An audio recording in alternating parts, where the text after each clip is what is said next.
Hi, my name is Punya Goel and I am in grade 6 and I have been part of NimbleQ program for over 3 years.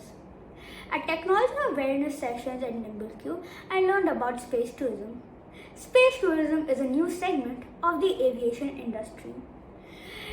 It gives an opportunity to a traveler to travel space without being an actual astronaut. The only company that allows space tourism is SpaceX. SpaceX was not founded by government but was founded by a lone man called Elon Musk. We have probably heard about him somewhere else. He owns another successful company called Tesla. They also have plans on colonizing on Mars. Their first flight would be on 2024.